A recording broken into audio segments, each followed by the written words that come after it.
What's going on, guys? I'm Chris and welcome back to another video. We're going to be diving into Spider-Man No Way Home, a full spoiler breakdown, and giving you our in-depth thoughts on the movie. Before we do that, make sure to hit the like button, comment your thoughts on the movie, spoilers, all of those in the comments down below. Subscribe and hit that notification bell so you don't miss any future reviews. Follow Cam on all our stuff. It is linked down below. But spoilers for Spider-Man No Way Home. If you haven't seen the movie, make sure to watch it. Come back and watch this video. If you don't care, welcome in. But we're going to get into spoilers heavy in 3, 2, 1. Let's start at the very beginning. The movie opens just as we predicted, literally right where Far From Home leaves off. We hear like the news broadcast and everything, and then we get a little escape scene where Spidey's with MJ, they're swinging through, and immediately he becomes a celebrity. People are waiting outside of his apartment. We get a very funny bit that I just recalled where Aunt May and Happy, they're having to reckon with their relationship. Of course, Peter pulls up with MJ and they're inside, and he is just in his underwear. Could you tell they were setting that joke up from the outside in the hallway? Because I could. No. I literally remember looking at you because I was like, it sounds like they're and then they walked in and then they made a joke about it. Peter, Ned, and MJ, they get arrested. And May. And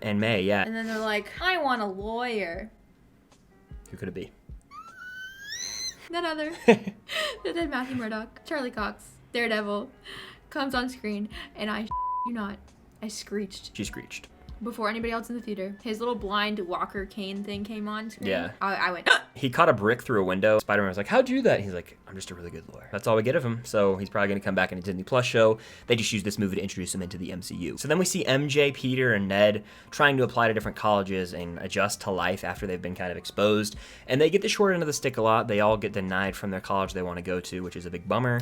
But this makes Peter say, this life ain't really all that right now. I kind of wish this went away. So what does he do? He goes to Strange, Sanctum Sanctorum, and he tries to get this spell done where everyone forgets that he is Peter Parker. The whole trailer bit. This is all about the first 30 minutes as we predicted before the movie. And actually, you know what? Now confirmed, it is Doctor Strange. Yeah. It's not anybody else. It's not Mephisto. It's not Mysterio. I made a fun video about it being Mysterio. It's Doctor Strange. I knew that was my boy the whole time. Yeah. Very funny bit where he's like, Doctor Strange's like, Peter, it's okay, you did everything you could. Like, I know you probably called MIT, tried to talk to them, and Peter was like, I can do that? Yeah.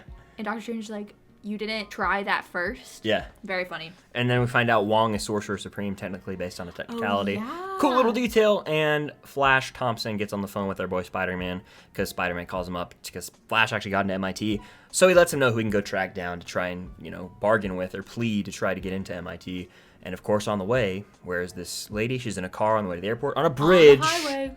The infamous bridge. And we see the Doc Ock scene, which literally wasn't a surprise because we saw it through pictures and everything. I was gonna say, I feel like they revealed way too much of that.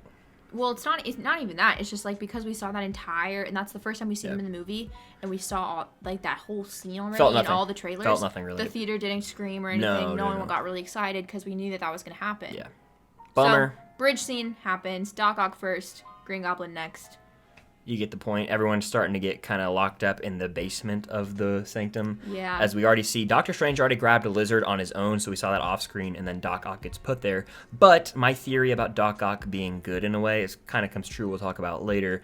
But he's kind of disabled pretty quickly. The Stark tech actually allows Peter to control Doc Ock's tentacles. Which was very funny. Yeah, very well done. So that's all in the opening, and then from here, the villains just get captured one by one pretty much, right? We basically see Tom. Tom goes to Electro, and Sandman's there. Sandy! He gets Electro. He gets him into one of the cages in the Sanctum. And Sandman's actually good at first, which I liked because that's where we left off in Spider-Man 3. It makes sense. Yeah, and then he just doesn't really trust Peter, so he starts to get weird, and then Peter zaps him into his own cage. There's one last villain left, and it's Goblin. And May's like, he just walked into my work. Norman Osborn, and he's just like worried about himself. So he's like, Peter, I need your help. And all the while, the spell is locked up in a box, and that becomes important throughout the movie. We eventually get all of the villains, plus Tom, MJ, Ned, and Strange are all in the basement of the Sanctum. We get the box, we see the box, it's explained to us that it's containing the spell, and if that spell gets loose, everybody who knows that Peter Parker is Spider-Man is coming to this universe. Peter goes through this whole thing where he's like, well, I don't want to send these villains back to their universe because then they'll just die, and he wants to save them, and then Doctor Strange like, no, that's not gonna happen. Yeah, so Peter has a moral compass in this movie,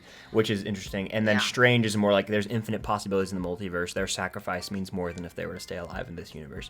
So they go to the mirror dimension where Strange has all his power. They have a really cool fight sequence. I like the end of their whole mirror dimension fight. Spider-Man's like, you know what's cooler than magic? Math. Strange gets trapped in here by our boy Spidey. He says, to hell with you. I'm going to go take care of this myself. And then they're all just standing there around Spider-Man, and he takes them to Happy's apartment. And it's a pretty funny bit there where Happy's like, did you let someone with like robotic arms into my place? Like, so they're all trying to find a way to get this antidote so that they can go return to their normal self without their powers and hopefully maybe get back home, right? The first person they help heal is Doc Ock. Yeah, he's a good guy. They fix the little thingy in the back of his neck. Normal Otto Octavius, that was a prediction I had and it was fully true. That's like the one thing I got right about this movie. So I was happy. Next person they try to fix is Electro by draining all of his electricity, and while that happens... One of the best scenes in the movie happens because we get Spidey get his Spidey sense, his Peter tingle, but the score kicks in, and the way the camera moves is sick. Like he's walking around, and then Norman Osborn, Willem Dafoe, our boy, gives a great performance. He snaps like that, and he goes, "You didn't think I was that all along, did you, Peter?" And he was like, "I've been watching you from behind Norman's eyes. You're weak." Oh, I'm like, get away from me. You're terrifying. Yeah, phenomenal. His acting was. And so then he's like, Aunt May, run. And she takes off. A whole fight ensues. Electro rips off his device so that he still has electric powers. And then he ends up fighting Sandman. It's all going crazy at this time. This leads to some rubble down below on the bottom floor.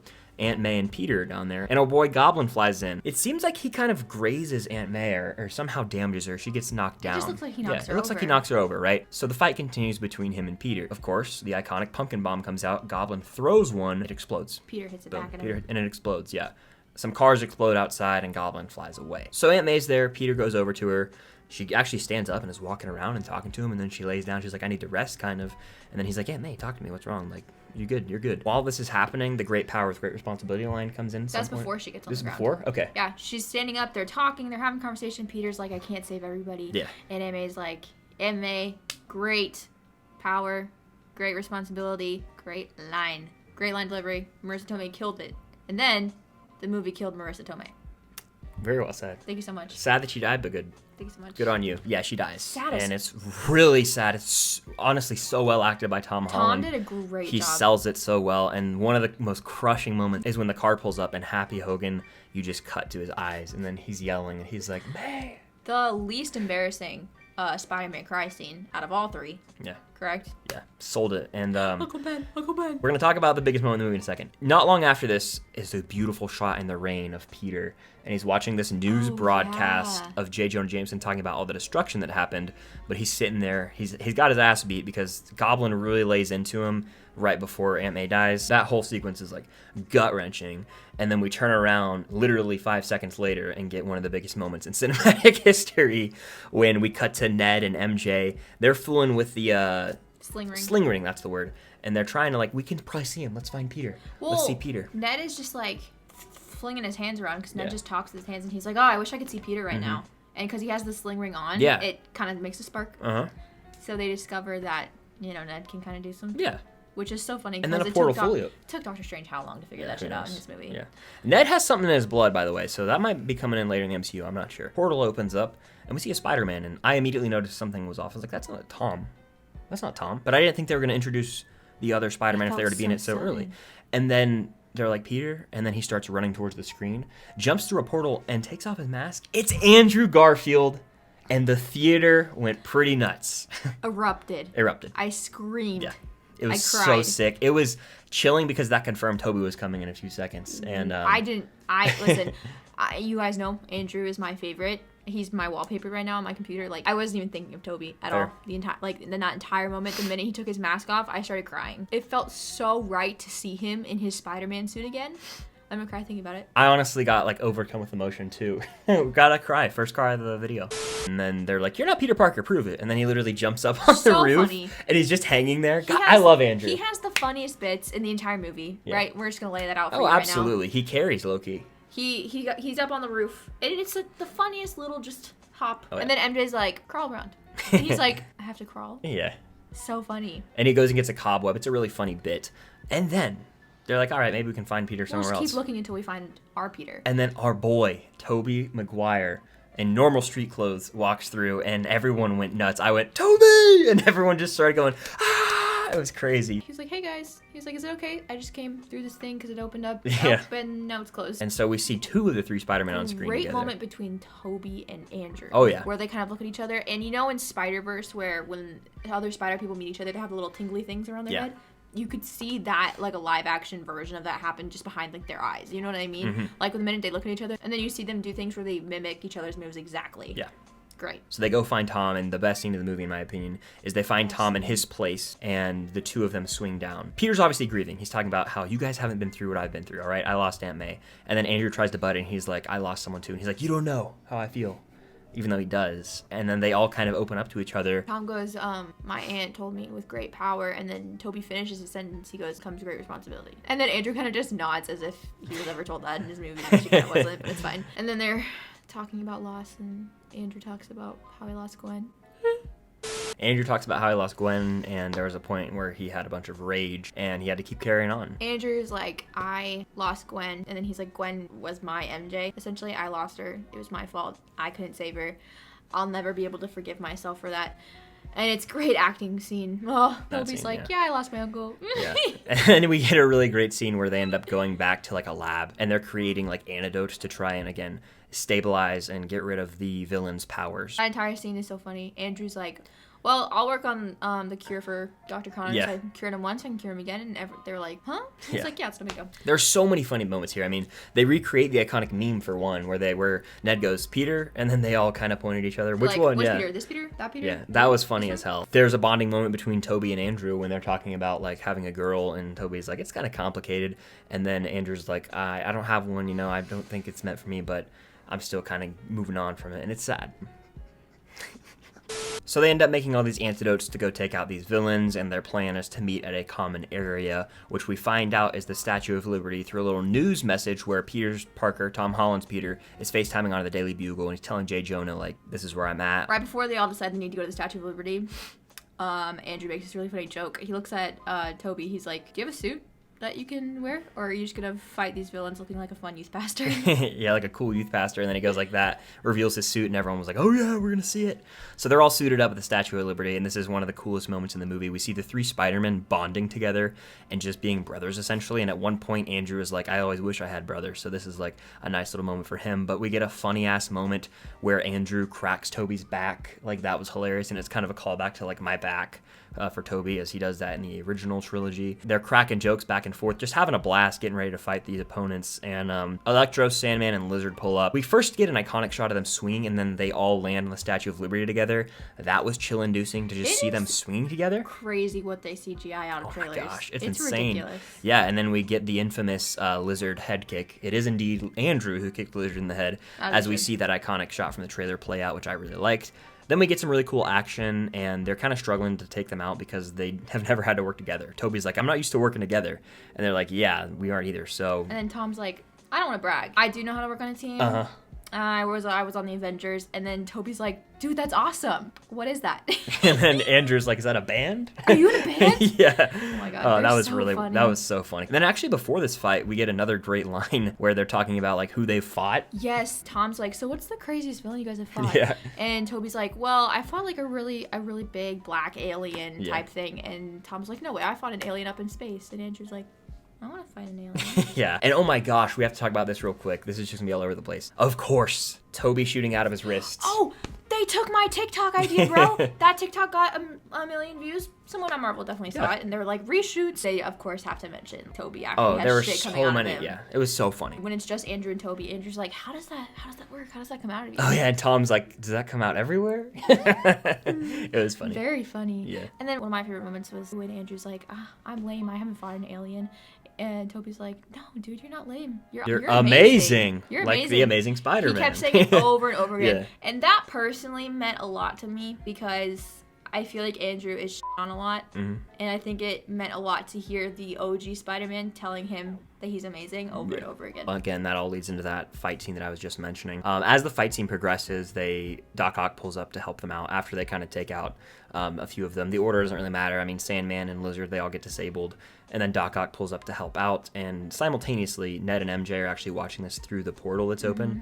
They're holding the little spell box, and Lizard actually goes in there and starts chasing him. So there's a bunch of drama going down. Doctor Strange comes back, and Ned's like, hold up. Tom's plan's actually working, or Peter's plan, but it's really cool to see that he's progressed so far. He's actually able to carry his own and lead this team. So he's definitely being set up for a leadership role down the road. Absolutely. Peter 1, 2, and 3. Great bit. Most of the villains are disabled at this point. We sedate them. Electro has no electricity. We get a nice moment between Max and Andrew. He's like, I missed you, Max. We get great moments, right? You think, okay, yay, villains are sedated. Woo! No. Green Goblin comes back, and he's like, ha, ha, ha, ha, ha. Yeah. And he throws a pumpkin bomb into the spell box, which makes it explode, which A, causes the whole purple sky shit to happen, and then also causes the scaffolding to collapse, which is the trailer scene we see of MJ falling. Tom goes after her, but the glider. And then Andrew Garfield comes and catches her. Everyone was predicting that, and I was like, there's no way that's going to happen because it's too obvious. It was a sweet moment for him because he was kind of like... I wouldn't use the word sweet. Bittersweet. Reluctantly sweet. Like bittersweet. Like it was sad, but it was also like... The reason I didn't... I did it this time. The main reason I always said I didn't want to see Andrew catch MJ is because I didn't want to see Andrew's face when he caught MJ, and that's exactly the face they gave me, and I could have lived without seeing his face. I really could have. Why so? It's so sad and so heartbreaking to me. Fair. I have no words for how heartbreaking it is. Tom's Peter gets his one-on-one time with Green Goblin, and that is a fight scene. That's a fight scene. Like they're beating each other. Yeah, he gets his ass beat. He being Green Goblin. Like Tom goes in on him. He's letting all of his rage out. And while he's literally kicking the man's ass, we see Toby and Andrew watching in, and they're kind of like, oh, we got to stop this maybe. It gets to the point where Tom literally beat him so bad. Green Goblin's on the ground. Tom picks up the glider, and he's about to stab him. Enter Toby, who stops it, and he grabs it. And you're like, oh man, Toby came to save the day. Then Toby gets stabbed. Toby gets stabbed in the back, and I thought he was dead. I thought he was going to die too. Yeah, the theater audibly gasped. Yeah, I think everyone thought he was going to die. I think even the director of the movie was like, yeah, he's going to die. And the studio was like, no. So they just made it be like, I've been stabbed before. So then Goblin gets up and like Peter's fighting him real quick, but Andrew throws him the antidote, boom, pops it in his face. Goblin is out of commission. Goblin's like, what have I done? You almost killed Toby is what you did, brother, but Toby is alive. He's like, no, I've been stabbed before. You also killed Aunt May, like straight up. Yeah, you murdered her. She's out. Yeesh. That all comes to a close there. All the villains are out of commission. All the while, by the way, Doctor Strange is up top trying to stop like the spell from going awry. We literally see purple breaks in the sky and the formation of like other villains like Rhino. I believe you can actually see Scorpion and maybe Kraven. You can see someone who looks like he might resemble him. So a lot of these villains in the multiverse out there are starting to form in the sky, and Strange is like, I can't stop them. There's too many or whatever. Peter is like, all right, boys, I gotta go check this out. BRB. So he shoots up there. Peter comes up with an idea. What if we did the spell again? And Doctor Strange is like, it's too late. Like, there's no way we can do it. Yeah. And he's like, no, what I mean, what if you made everyone forget about Peter Parker? Mm-hmm. Like, not just forget that I'm Spider-Man, but like forget about me. And it's like, that's a big thing to do. Huge. And they do it. He has to say his final goodbyes with everyone. So sad. Oh my God. Especially with MJ. The music, when him and MJ kissed, whew, you could tell that Tom and Zendaya were dating when they filmed this movie. You could tell, dude. They were on the money. Very emotional. Zendaya was great. Really powerful, and I'm glad Tom Spider-Man made a mature decision on his own. It shows how far he's come as a character. They really wrote the hell out of him, and like I said in the non-spoiler review, Far From Home and Homecoming were like practice runs for this, which just hits it out of the park when it comes to him as a character, because everyone forgets who he is. The spell works. We find out through a news broadcast where J. Jonah Jameson is talking about Spider-Man is a coward. He should unmask himself or something like that. All the other villains dissolve back to their realities, including Toby and Andrew, who are the heroes, and they peace out. So that's kind of sad. We're never going to see him again, in my opinion. Andrew literally went. Yeah, so it's sad. I don't think we'll see him again. I would love to, but only time will tell. Flash forward to like Christmas time. Yeah. Tom finds MJ as he said he would. Promised he would, and he's practicing like he's like planning on being like, hi, I'm Peter Parker. Like, you don't know me, but you do know me. And then he goes into the donut shop she works at, and he sees her and Ned, and he sees like they got into MIT because, he wasn't involved, so they did get in. And he kind of just makes this decision like, they're kind of better off without me a little bit, which is such a sad thing to see. Oh. At first, you kind of thought they were a thing, and then you said that. I was like, they might be a thing, actually. Oh, yeah. Ned walked into the donut shop, and I was like, oh my God, are they about to pull like a Harry Seals MJ type energy? But no, they didn't. They didn't, yeah. They're just friends. It's heartbreaking because it's such a mature decision for someone who loved MJ so much. And he said, I was going to find you and tell you I love you. I'll make you remember me or whatever. Would you be able to do that? I don't know. That's tough. That's tough. I don't care. I wouldn't be better off. But he lets them go. He's like, they need to kind of live their own life. In my opinion, this is setting them up to possibly be written out of the MCU. I think they could just move on from it, and he could start his own new trilogy away from them. And I think that's a smart move. I think it's setting up a college trilogy where they become new type of friends in college. Okay. We'll see what happens. Friends from scratch. We'll see. He Yeah. does get his own apartment. We're going to talk about a scene prior in a second. But he gets his own apartment, and he's studying to get his GED. Obviously, he couldn't finish high school because no one knows who the hell he is. He doesn't exist, technically. You said this in the car. Yeah. Aunt May died for a reason. Like, if she was 'Cause around, that wouldn't make sense. If they wrote the plot of the movie before picking who dies, if they ended with everyone's gonna have to forget that Peter Parker exists, they're like, okay, yeah, we have to kill Aunt May. Yeah. How do you forget your family? Mm-hmm. You know what I mean? So damn, rest in peace, Aunt May. Yeah, and right before we see the shot of Peter moving into his own apartment, we get a great scene at Aunt May's grave where Peter walks up and he's looking at it. Then Happy Hogan walks up and he's like, how'd you know her? It's gut-wrenching because they had a really powerful relationship. And he's like, I knew him through Spider-Man. And he was like, me too. Damn, that just hits. I wish that he could have been like, you know me or whatever. I am Spider-Man. For a second, I thought Happy was gonna somehow just know him. Yeah. I don't know why. I low-key did too. No one knows who he is, not even the Avengers, not even Strange, I assume. But the thing is that people know that Spider-Man exists. Yeah. The Avengers know that Spider-Man exists. And they're friends with him, I assume. So if they need Spider-Man, they can figure out a way to call him, Yeah. I guess. And if anybody can figure out who Spider-Man's secret identity is, it's the Avengers. I doubt it'll stick for long, but the Who people knows? in his close personal life But don't know him. What I love about this is Spider-Man is officially Spider-Man. He lives at home. He has On a his own. new suit. Woo! It is so dope. Not It might be only- the best live-action Spider-Man Not suit. only does he have a new suit, he made the suit. We see a sewing Mm-hmm. machine with blue fabric, thank the Lord, and then we see him swinging off in the distance, and he is in red and blue. And again, if you know me, you know I have my gripes with Tom Holland Spider-Man suits, right? I never liked the Far From Home one. Homecoming was okay. Never liked the Far From Home one. I definitely don't like the one in this movie where it's like flipped inside out. Blech, not for me. I love how, sure, of course, now his suits kind of look like the other ones, because what would he ever have to make his suit based off of in his mind? Nothing. Yeah. He's never met the other Spider-Man before. But now he's met them, he's fought with them, he loves them, he bonded with them, he inspired his suit after him. His suit, I couldn't see it, very clearly because he was swinging, looks a lot like the TASM 2 suit, which is my favorite suit. Well, no, I like the TASM 1 suit better. It's a gorgeous suit. We get to see him swinging through New York City in Christmas time. Maybe he'll It's show up in weird. Hawkeye episode 6. No, I'm just playing. That'd be kind of funny. That would be, yeah. He did swing over Rockefeller Center. I know, that's why I was thinking it. Timing's ironic. He's definitely Spider-Man now, and he swings down into the camera, and that's the end of the film. It's perfect, almost. Like, I'm going to give it a score, and then I'll talk about the post-credit scenes.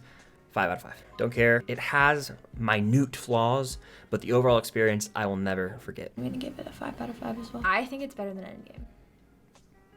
Let Let me explain. I think the final battle of Endgame is better than the final battle of this movie because it's the final battle of Endgame from Portals onwards, just iconic, right? However, in my lifetime, the more I watch Endgame, the more I realize the first 2 hours of Endgame is just jokes. Disagree strongly, but we can get into that in another podcast episode or something. Okay, yeah. Spider-Man No Way Home is the perfect Spider-Man movie. It's a great conclusion to the No Way Home trilogy, and it sets up Spider-Man perfectly, especially the first post-credit scene, which deals with Venom, who's basically getting a history lesson in this Earth timeline of the MCU, talking about the Avengers and Thanos and the Infinity Stones. And then he stands up, he's very drunk, he actually gets dusted or dissolves back to his reality, and he leaves behind a little bit of symbiote, which is very interesting because that's probably going to set up a symbiote suit storyline, and Venom may be coming back in the MCU. First post-credit scene was cool. I am glad that we saw Venom in the movie because it only makes sense after the Venom 2 post-credit scene. And the last post-credit scene is literally a teaser trailer for Multiverse of Madness. They hinted everything. We see America Chavez in there, and we see a lot of Wanda, which is cool. I mean, Wanda stole the show, bro. She's the best part of the movie. Wanda had her hair in a braid. I saw her brown roots. So Wanda's there, and Mordo's back, a lot of stuff. But the big reveal of this is not only will Doctor Strange return, we all knew that, they're bringing in the evil Sorcerer Supreme live action from What If, that version of Doctor Strange, because Mordo says, what if I told you, Strange, that you're the biggest threat to the multiverse? And it shows him chills. What If is we've known it's canon. It's more canon than ever. That sets up the Watcher, that sets up these What If characters like Peggy and Captain Carter and all these characters to come in. Yeah. I literally guessed that when we were in the car. We were just like talking about things. I was like, what if they do evil Doctor Strange? Amazing. I love Doctor Strange. He's always been one of my favorite characters. I think he's extremely underrated. So is his movie. Whew, I'm excited. I'm stoked, and it's going to be here sooner rather than later. I hope that trailer drops online soon. And one more moment I wanted to mention in the film before we wrap up this video is when Electro says, we need to have a black Spider-Man sometime. The whole theater laughed, and it was a funny joke, but it also set up the possibility of Miles coming into the MCU very soon. He was like, there's got to be a black Spider-Man out there somewhere. Yeah. And everyone was like, The theater went crazy, yeah. Someone even yelled out, Miles Morales! Everyone's probably going to love this movie, rightfully so. Over time, it could become my favorite MCU movie. I don't know if I'm ready to put it there yet. Stay tuned for the MCU ranking coming very soon. But what did you guys think of Spider-Man No Way Home? Let's talk spoilers in the comments down below. I love the movie. I hope y'all love the movie as well. That is going to do it for our discussion. Hit that subscribe button, notification bell. Stay tuned for all the Spider-Man content right around the corner. And until next time, I'll see you guys later.